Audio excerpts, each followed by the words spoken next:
Halo adik-adik, salam dan bahagia. Perkenalkan, nama kakak Sentalia Remas, biasa dipanggil Lia. Kakak adalah salah satu mahasiswa Universitas Sarjana Wiyata Taman Siswa. Nah, hari ini kita akan belajar bersama ya. Kita akan mempelajari bersama tentang pencemaran lingkungan dan dampaknya bagi kehidupan.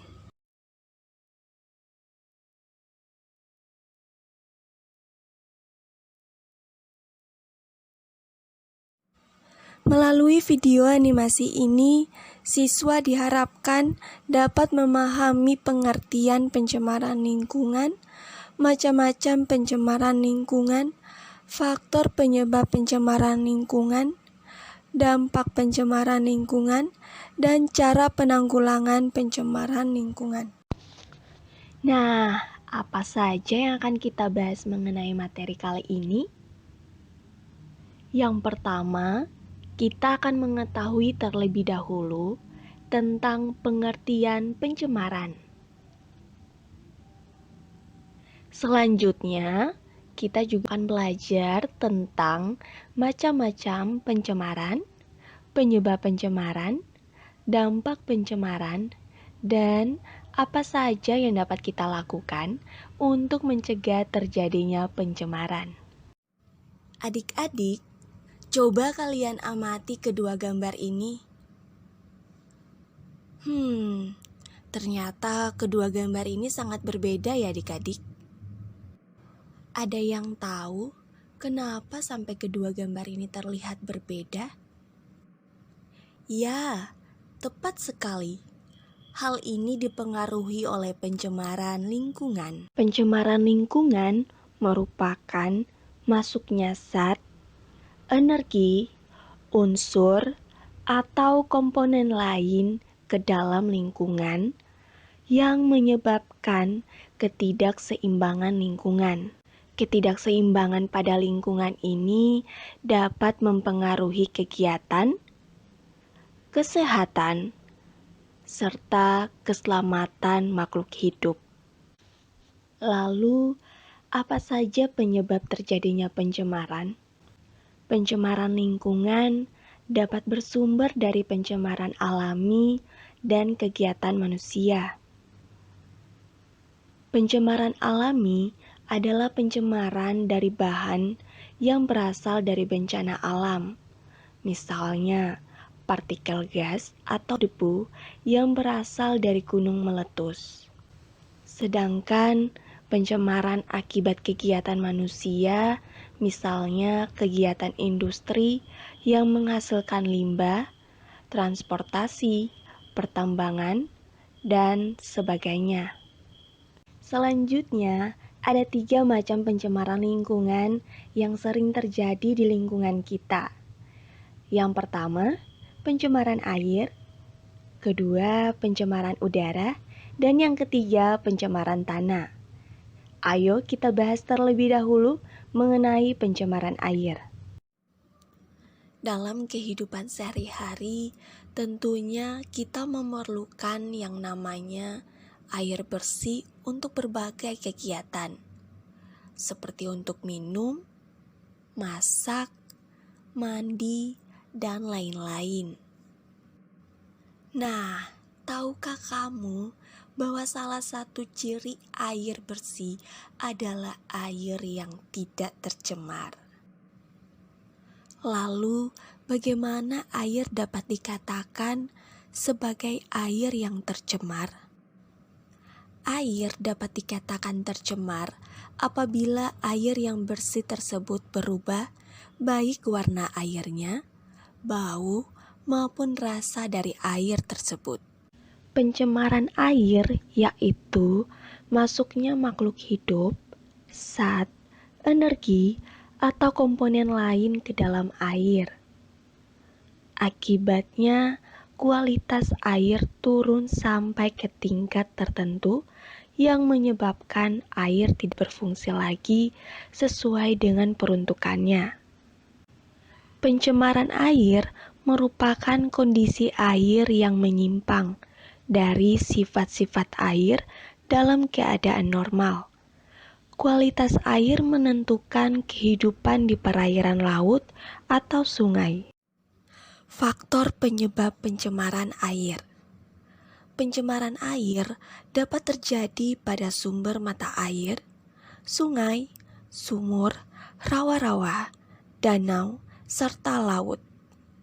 Bahan pencemar air dapat berasal dari limbah industri, limbah rumah tangga, dan limbah pertanian. Limbah industri. Air limbah industri cenderung mengandung zat yang berbahaya. Oleh karena itu, kita harus mencegahnya agar tidak membuang air limbah industri tersebut ke saluran umum. Kegiatan industri selain menghasilkan produk utama, juga menghasilkan produk sampingan yang tidak terpakai, yaitu limbah. Jenis limbah yang berasal dari industri dapat berupa limbah organik yang bau. Jika limbah tersebut dibuang ke saluran air, akan menimbulkan pencemaran air dan merusak atau memunahkan organisme di dalam ekosistem tersebut. Jenis-jenis logam berat adalah raksa, timbal, dan kadmium, di mana ketiganya berbahaya bagi manusia apabila mengkonsumsinya. Misalnya pencemaran raksa yang terjadi di Minamata, Jepang. Para nelayan di sekitar Teluk Minamata memakan ikan yang tercemar raksa dan akibatnya mereka mengalami kerusakan saraf yang disebut dengan penyakit Minamata. Limbah rumah tangga. Limbah rumah tangga merupakan limbah yang berasal dari hasil samping kegiatan perumahan. Limbah rumah tangga dapat berasal dari bahan organik, anorganik, maupun bahan yang berbahaya dan beracun lainnya. Limbah organik adalah limbah seperti kulit buah, sayuran, sisa makanan, kertas, kayu, dan berbagai bahan yang dapat diuraikan oleh mikroorganisme. Sedangkan limbah anorganik antara lain besi, aluminium, plastik, kaca, kaleng bekas cat, dan lain-lain. Di perairan, sampah mengalami proses penguraian oleh mikroorganisme. Akibat penguraian tersebut, kandungan oksigen dalam perairan juga menurun. Menurunnya kandungan oksigen dalam perairan akan merugikan kehidupan biotik di dalamnya. Limbah pertanian. Air limbah pertanian sebenarnya tidak menimbulkan dampak negatif pada lingkungan. Namun, dengan digunakan fertilizer sebagai pestisida yang kadang-kadang dilakukan secara berlebihan, sering menimbulkan dampak negatif pada keseimbangan ekosistem air. Pada sektor pertanian, juga dapat terjadi pencemaran air, terutama akibat dari penggunaan pupuk dan bahan pertanian tertentu seperti insektisida dan herbisida. Kegiatan pertanian biasanya menggunakan obat-obatan pembasmi hama penyakit seperti pestisida, misalnya insektisida. Selain itu, kegiatan pertanian menggunakan pupuk, misalnya urea. Pupuk yang tidak terserap ke tumbuhan akan terbuang menuju perairan. Akibatnya terjadi blooming algae atau tumbuh suburnya ganggang di atas permukaan air. Tanaman ganggang ini dapat menutupi seluruh permukaan air, sehingga dapat mengurangi kadar sinar matahari yang masuk ke dalam perairan tersebut. Akibatnya proses fotosintesis fitoplankton terganggu dan kadar oksigen yang terlarut dalam air menurun, sehingga dapat merugikan makhluk hidup lain yang berada di dalamnya. Selanjutnya adalah dampak dari pencemaran air. Air limbah yang tidak dikelola dengan baik tentunya akan menimbulkan dampak yang tidak menguntungkan bagi lingkungan seperti beberapa hal berikut. Yang pertama, ada penurunan kualitas lingkungan. Pembuangan bahan tercemar secara langsung ke dalam perairan dapat menyebabkan terjadinya pencemaran pada perairan tersebut. Misalnya, pembuangan limbah organik dapat menyebabkan peningkatan mikroorganisme atau kesuburan tanaman air, sehingga dapat menghambat masuknya cahaya matahari ke dalamnya, yang menyebabkan kurangnya kandungan oksigen terlarut dalam air, sehingga mengganggu keseimbangan ekosistem di dalamnya. Yang kedua, ada gangguan kesehatan. Air limbah yang tidak dikelola dengan baik akan menimbulkan berbagai penyakit. Tidak menutup kemungkinan di dalam air limbah tersebut mengandung virus dan bakteri yang dapat menyebabkan penyakit. Air limbah juga dapat digunakan sebagai sarang nyamuk dan lalat yang dapat membawa penyakit tersebut kepada makhluk hidup. Yang berikut ada pemekatan hayati. Apabila suatu perairan tercemar oleh bahan beracun itu dapat meresap ke dalam tubuh alga atau mikroorganisme lainnya. Selanjutnya, hewan-hewan kecil atau zooplankton akan memakan alga tersebut dan kemudian zooplankton akan dimakan oleh ikan-ikan kecil dan selanjutnya ikan yang besar akan memakan ikan kecil tersebut.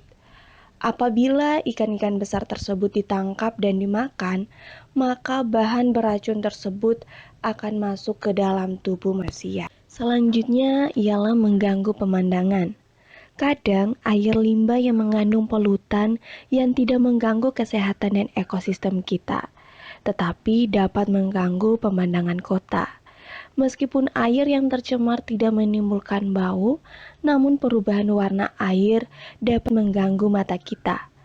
Hal ini tentu mengganggu kenyamanan dan juga keasrian kota. Lalu, bagaimana upaya yang dapat kita lakukan untuk dapat mencegah pencemaran air? Yang pertama ialah pembuatan kolam stabilisasi. Di kolam stabilisasi ini, air limbah akan diolah secara alami untuk menetralisir zat pencemar sebelum dialirkan ke sungai. Yang kedua ialah penggunaan produk ramah lingkungan.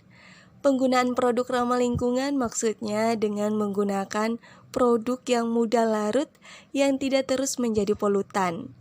Kita dapat mengurangi jumlah polusi air yang disebabkan oleh rumah tangga dengan penggunaan produk ramah lingkungan. Ya, dan yang ketiga ialah menyediakan sampah dan membuang sampah pada tempatnya.